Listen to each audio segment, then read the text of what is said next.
Well, hello everybody. Welcome back to 2B2T. We are here with 612 individuals. It is the calm before the storm. It's actually been a whole day since I recorded the previous episode. Had some internet issues.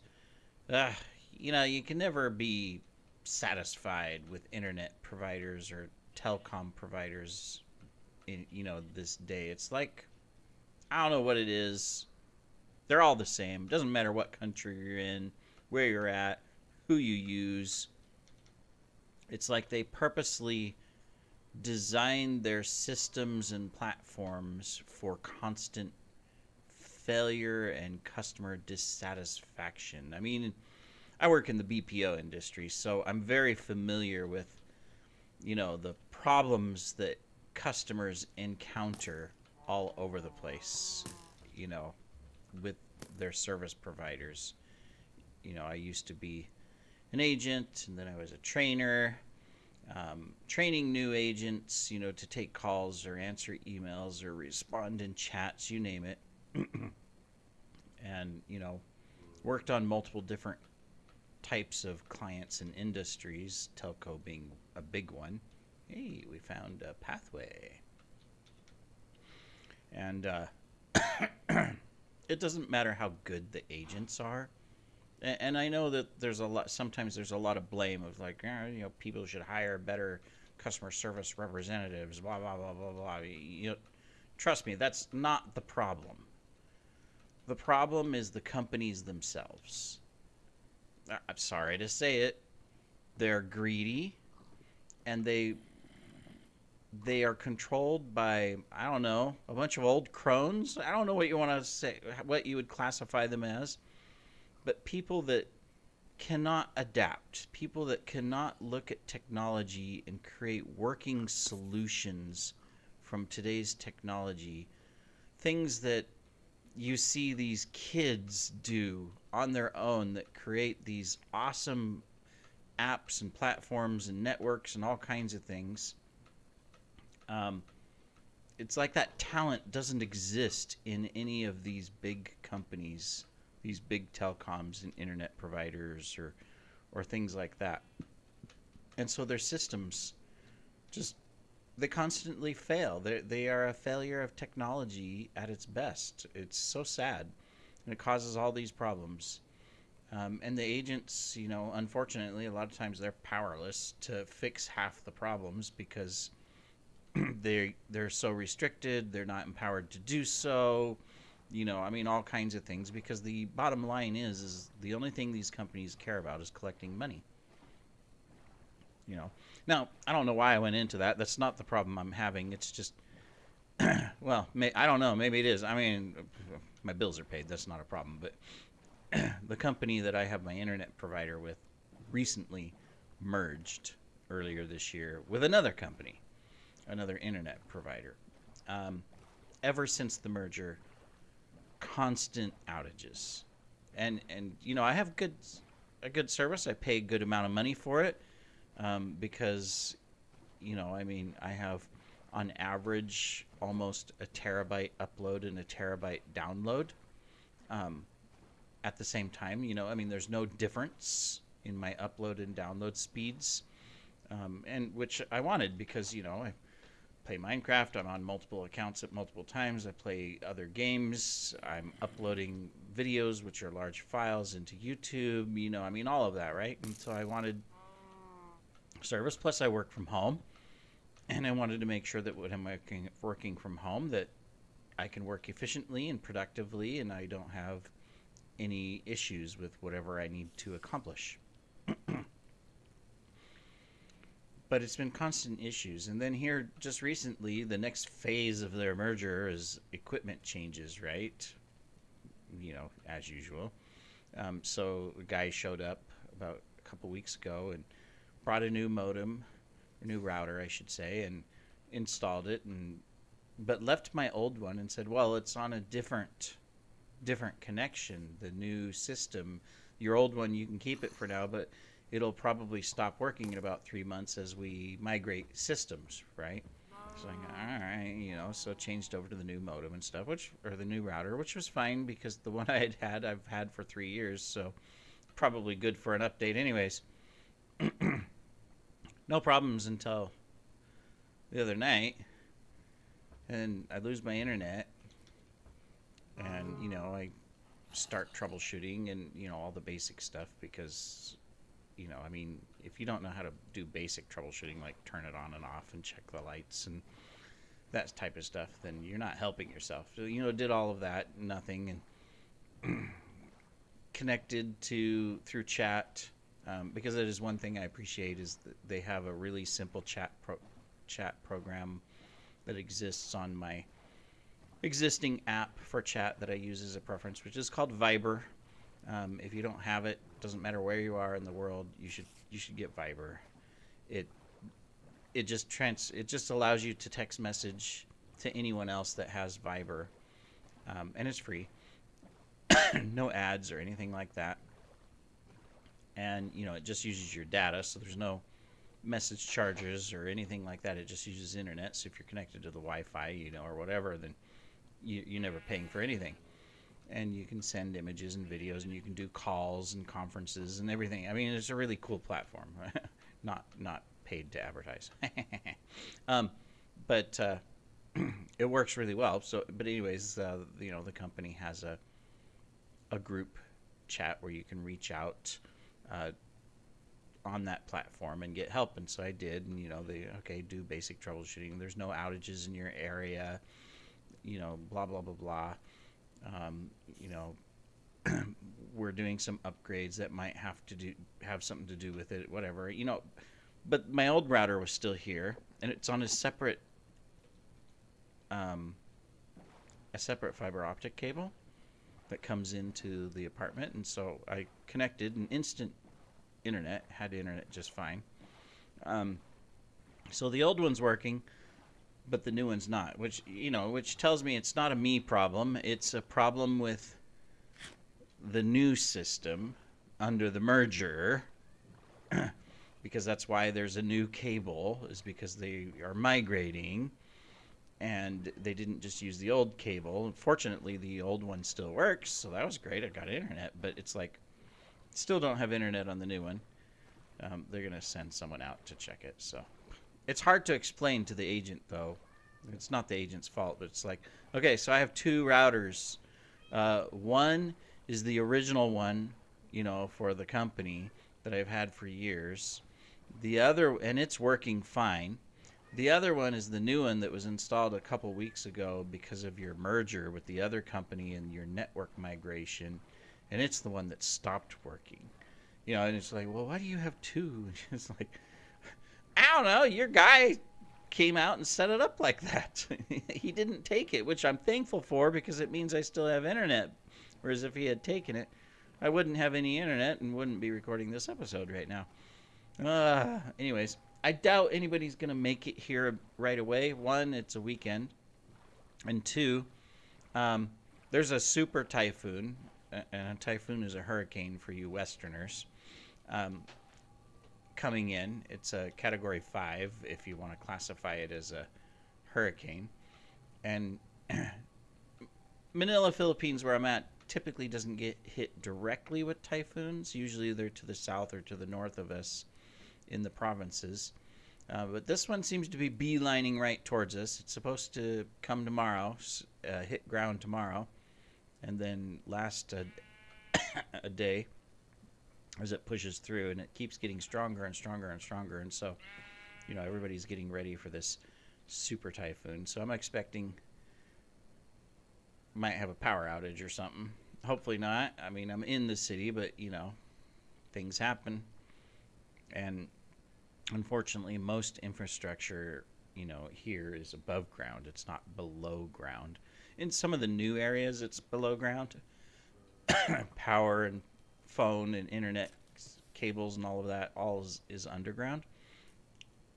But in general, throughout the city, it's all above ground. It's one of those typical ones where you look at the picture of a city street, and there's just cables everywhere strung from poles across the street and down the street. I mean, that's kind of what it's like. I mean, it's not as bad as I've seen it in some countries. But that's what it's like. And so if a super typhoon's coming with high winds and all of that, then you can expect that, okay, there's probably going to be some outages, which is unfortunate. I can always use my mobile network. Hopefully that'll stay connected.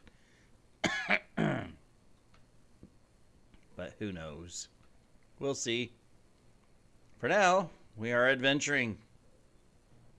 We're not finding anything yet, except for some portals and those netherrack blocks at the beginning, but that doesn't help us. That almost looks like, this almost looks like TNT explosions. Look at the sand. I'm gonna sneeze. I told you I was gonna sneeze. Always comes in two. Sorry. I'm allergic to all of you. Yes, Mommy Jen. You just had to sit right where my mouse is, didn't you? Yeah. I know. You're in heat. You're looking for a partner. I can't help you with that. No one else can either. They're all fixed. And no, I'm not going to let you outside so you can go find some strays. Because you're not fixed. My female kitties are not fixed. I just feel that it's too hard on kitties to spade female cats. I mean, you know, because they have to cut them open and all that kind of stuff, which is no fun. But the males are snipped because that's really easy. You just, you know, snip.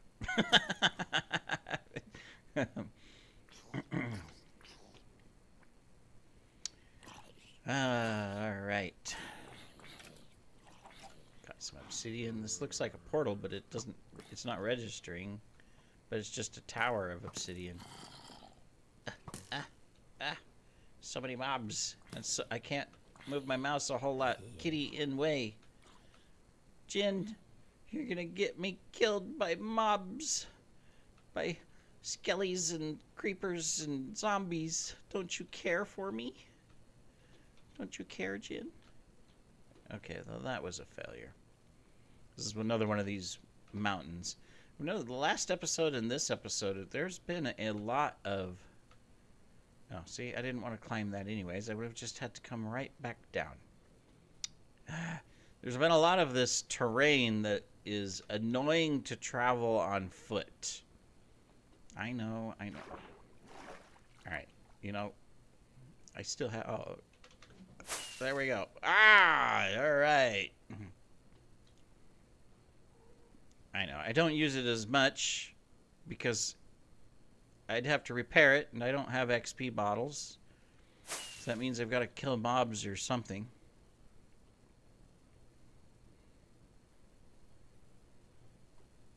Here, let's fall out of this guy. Okay. Still haven't found any new terrain, despite being almost 130,000 blocks out already. Excuse me. We're not finding anything. Well, we will keep journeying. My goal today, before the typhoon, is to record enough episodes, get them rendered and uploaded into YouTube so that if the power goes out this next week, and it's out for a couple days or whatever, and there's no net or whatever, or I have problems, that the videos are there. You can watch while I suffer in misery of no electricity. Haha! Or no internet. Who knows what's going to happen. The last big storm that came through Manila was a number of years ago, the last big typhoon. I had a power outage in my area for 3 days before they got it restored. I had internet through my mobile device. It just didn't have power, so which is a problem because then your mobile device, once it runs out of power, you know. So it was like, okay, let's barely use it. I've got my laptop, it's turned off. I could turn it on and partially charge my phone if I need to. And we've got a power bank, so hopefully that'll last. You know, that type of thing, right? So we'll see. The building does have a generator, but they don't. When they turn it on, it's mainly to support the elevators and the facilities, and not apartment use. But if I had to, I could go outside the door and plug my charger cord into the emergency light outlet, which is just outside the door, and at least charge my phone off the generator. I'm sure they would complain. Security would probably see it on camera or something, maybe, if they're paying attention, because they've got cameras outside on the halls, and come and say, sir, you can't do that. It's like,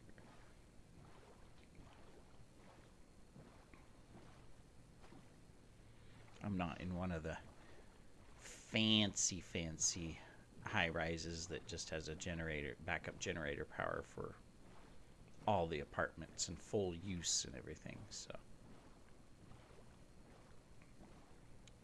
which is okay. I don't have to have electricity and constant internet to survive. I grew up in the mountains and in the country. You know, you'd have power outages in the storms or in the winter, you know, or a few times flooding would wipe out things, and, you know, you could go days without power. It wasn't a big deal. Even in the middle of the winter, it wasn't a big deal. We had gas to cook on. I have gas to cook on here, so I can still cook without power. Gas to cook on, and had a wood stove, so if it was winter or whatever, no problem. Just throw some logs on the fire, and it keeps the house unfrozen. If it had to, we could melt snow for water. You know, that's usually the only thing that, you know, you potentially struggle with, is because no power, you know, the well wouldn't deliver water, wouldn't pump any water, so as soon as you drained the little storage tank, you'd be out. But I'm prepared. I've got some extra water. I've got food. Went shopping. Cats have food. So we're good. We'll watch the wind and the rain if it actually makes landfall in the city. We'll watch the wind and rain and stuff and out the windows and enjoy it.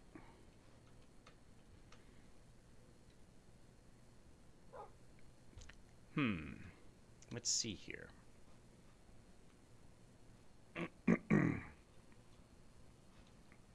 We're out far enough, you know, now that things are a little bit more spread out. We're seeing player activity. We're probably just walking by some base locations or some little outposts, I'm sure, just out of render range.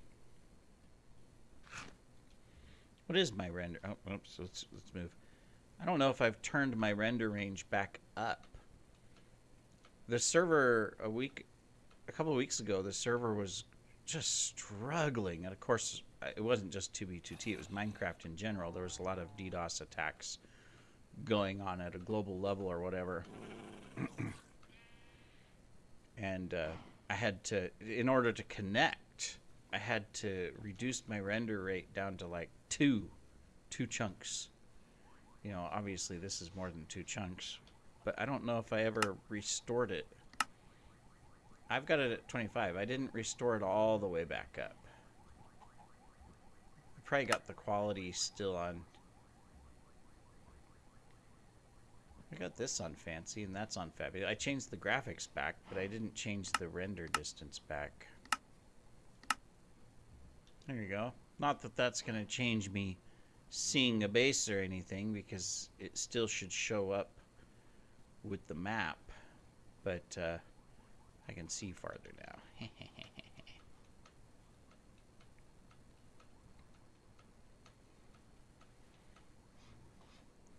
Got my other accounts AFK right now. Yeah, yep, they're still connected. I just had to check. All right. Before this, I was troubleshooting my proxy. Every time Microsoft makes some sort of an update or a change, it just messes everything up, right? This time it was like the proxy would, this was after I got the internet switched over to my other router. The proxy was disconnected, and so I was trying to connect, and it kept saying already connected, already connected. I was like, no, I'm not. And then when I paid attention, it was like it was trying to connect to my main account username and not the proxy account. And it was like, oh, well, how did that switch? And went into the config files, and everything was switched from the proxy account to my main Minecraft account. And I think it did it because Microsoft did an update.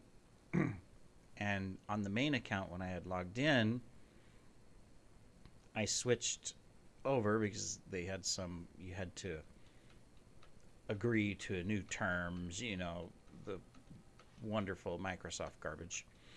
And I did that, and I don't know, somehow it registered to where the Microsoft authentication just kept defaulting to my main account, and it updated the proxy config file to the main account instead of the proxy account. So I had to go in and fix all that. Excuse me. I like to think that I'm a smart guy sometimes. But I will tell you that Zenith Proxy, which is what I use, it's not the most intuitive, because they've got a command guide and stuff that shows you supposedly all the commands, but it doesn't.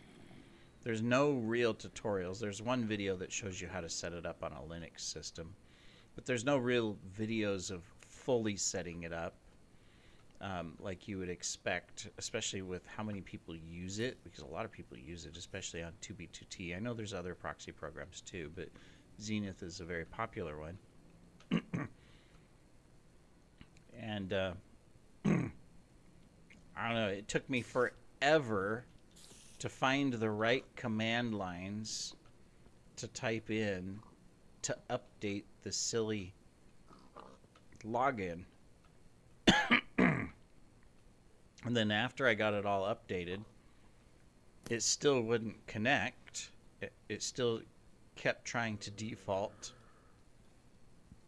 to my main account, even though the config settings and files showed the proxy account. So I finally remembered, based on some troubleshooting a long time ago, that it might help if I go to Minecraft.net, log in on Minecraft.net to the proxy account, and then launch the proxy. And so that way it recognizes that I'm logged in to Minecraft.net. And so that worked. I was like, oh, okay, good. But it's like I forgot that I had done that before based on some advice or somewhere I had found that was a troubleshooting step. But if you go to the website for Zenith Proxy or anything like that, it gives you no clue or indicator that that's something that you should do. I'm just rambling. Where's the loot? Where's the bases? Where's the new lands?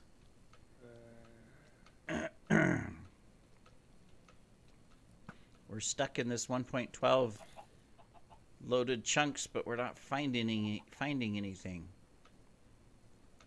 We're not finding paths or anything.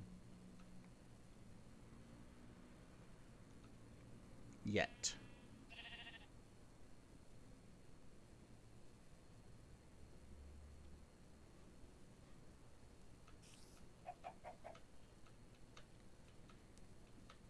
We're going to have a second episode of only seeing a couple portals and some random blocks in a couple places and a little obsidian tower. Is that the extent of the excitement of this episode? Might be. I'm tempted to fly around a little bit, but I've got less than half durability on my Elytra. And while I could definitely work to get it repaired by killing mobs and stuff, the fastest way is to find a pillager tower. But I'm not going to find one on the old 1.12 loads, because while I say 1.12 loads, that doesn't mean it was loaded on 1.12. It just means that it was loaded previous to 1.12. And there won't be any pillager towers.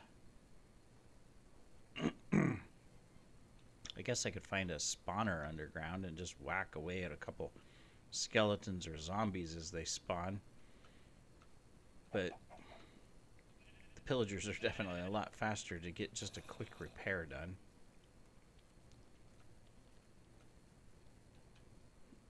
It's either that or I find a base with a XP farm or a shulk of XP. I've only found shulks of rockets, which was a good find, and I took some and left the rest for whoever comes next.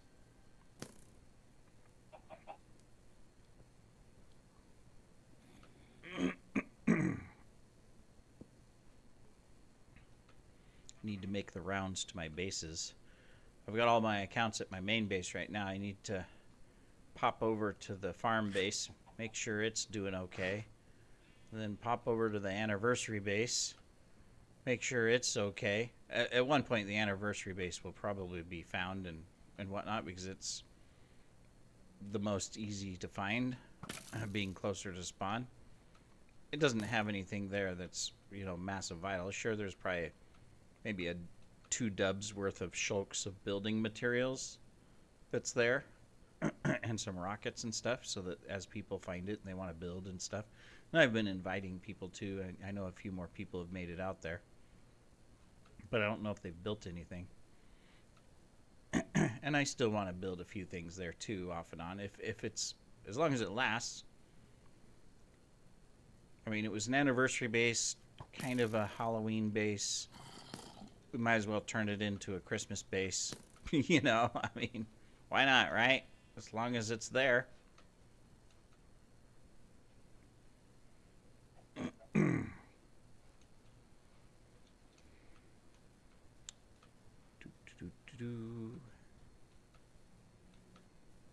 Imagine if you could walk on leaves like that in the real world. I mean, you can walk on leaves when they're on the ground. You can walk through leaves if you have got a big branch to walk on, but, to just run across the treetops and walk on leaves would be interesting. Of course, in the real world, your leaves aren't just flat, square blocks for easy travel. Don't quite work that way.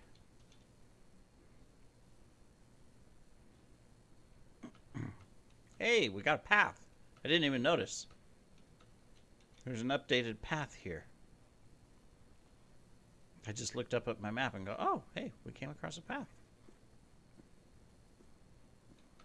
Oh, we even have a new chunk. Look, the gray. We finally made it to a couple new chunks. Amazing. Not that that's what we're trying to find necessarily. I mean, it'll help us maybe find a pillager tower.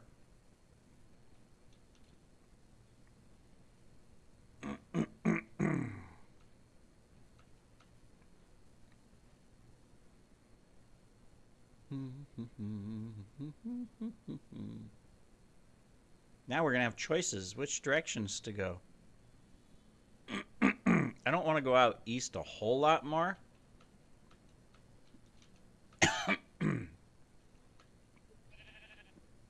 Because once you get a certain distance off of the main line, you reduce your chances of finding the bases. Everybody's kind of predictable. Even myself, I'll admit. Because when you're going to build a base, whether it's a temporary base or a main base or a stash or whatever, you'll go out in a direction. You'll say, okay, I'm going to go out X far, this far, because I want to, try to get away from stuff, have distance. But then I need to get away from the main travel paths. And so I need to get an X distance away from the main travel paths.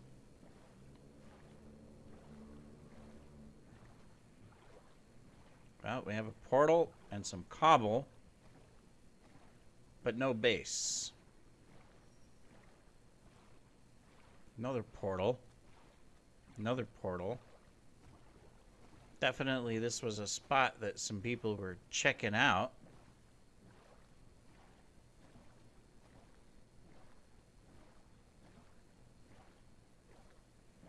The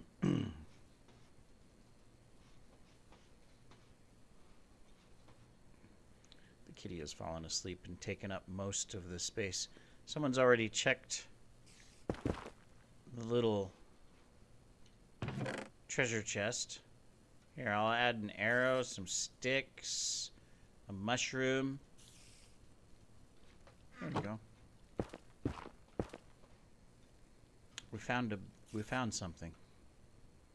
I mean, there's a portal here. They've plopped it up. We've got a little bit of a base. How about that? We did kind of find something. Now, is this just a village, though? This might be just a village. But it looks like it's also modified. It's definitely a village. I thought it was a player. Whoops, I found the hole. Okay, now we got to get out of the hole.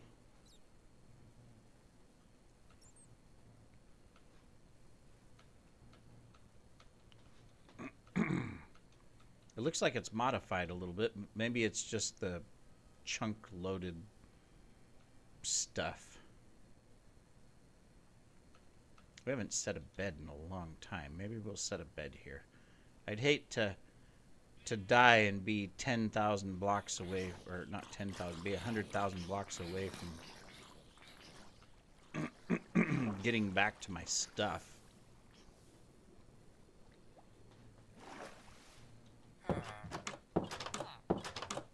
He really doesn't want me to open that door.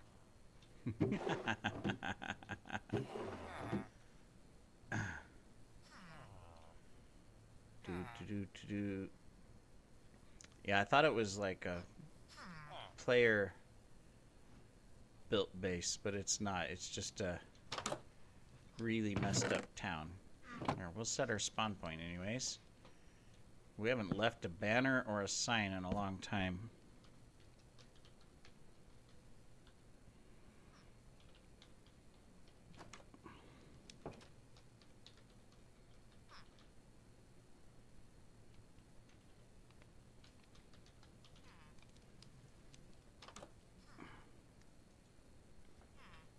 Forgot you can't use the mouse.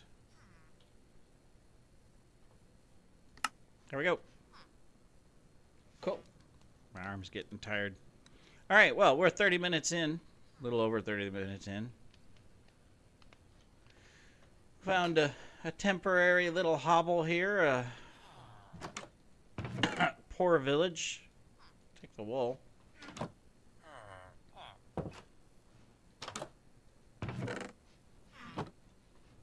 We'll have to see what we can find in the next episode. Thanks for joining, everybody. Take care.